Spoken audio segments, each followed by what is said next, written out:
Alors, est-ce que le désir peut être plus fort que tout? Je suis emmitouflée dans un châle parce qu'il y a peut-être une fraîcheur en moi suite à une expérience assez rigolote. J'ai emmené deux jeunes femmes il y a 2 jours au bord de la mer. Elles faisaient, donc j'habite dans le Var, hein. Il faisait un temps absolument splendide et ces jeunes femmes terminaient 4 jours de processus chez moi. Donc j'ai un lieu qui est très beau pour pouvoir proposer à ce que les processus que j'accompagne puissent se faire chez moi. Et dans ce tout que je propose, la mer est mon allié. Et donc balade au bord de la mer pour pouvoir intégrer cette architecture de notre corps dans la nature. Donc là, il s'agissait d'une balade au bord de la mer dans un endroit absolument splendide, avec une luminosité merveilleuse. Et bien sûr, la mer était très appelante et nous avons toutes été dans le désir de nous mettre dedans, tellement cette eau de la Méditerranée était invitante. Et ce n'était pas si simple de se mettre dans l'eau, mais il y avait vraiment ce désir. Moi, j'ai un peu l'habitude, j'ai démystifié l'eau froide il y a plusieurs années, donc je sais que c'est pas si compliqué que ça. Et du coup, je suis en mesure d'inciter et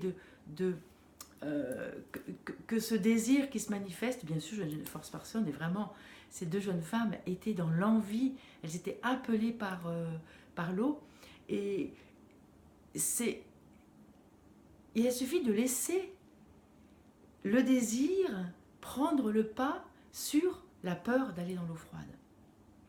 Et ce qui est drôle, c'est que j'ai fait une petite vidéo en Facebook Live et j'ai eu une réaction de quelqu'un qui avait vraiment l'air de ne pas y croire, de remettre en question cette possibilité, de dire mais de toute façon c'est des personnes qui ont l'habitude, et puis c'est bizarre comme désir.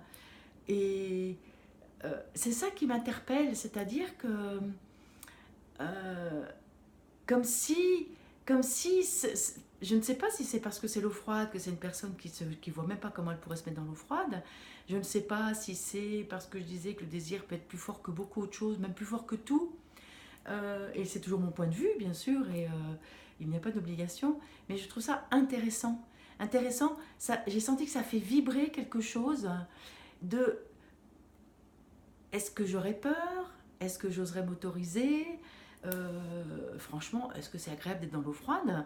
Je comprends très bien que des personnes n'aient pas envie d'aller dans l'eau froide.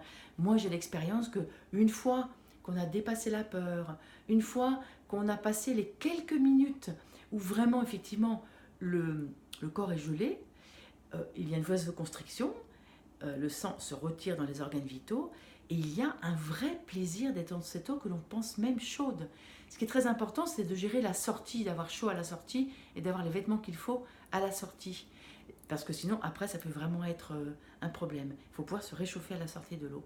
Mais avec cette lumière de l'hiver, avec cette eau qui était presque limpide, avec la luminosité du sable qui était chaud, parce que au bord de la Méditerranée, il peut vraiment faire chaud à cette époque, c'était effectivement un grand, grand, grand plaisir, une grande volupté.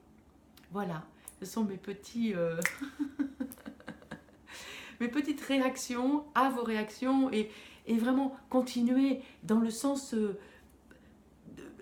c'est ni positif ni négatif, c'est je réagis à quelque chose et moi vraiment c'est ce qui m'intéresse, de partager ça, de partager ce truc très punchy qui fait qu'il y a quelque chose, une vidéo qui se manifeste, une vidéo qui se partage et hop je réagis comme ci, comme ça et c'est ce qui fait la richesse de la vie et des partages.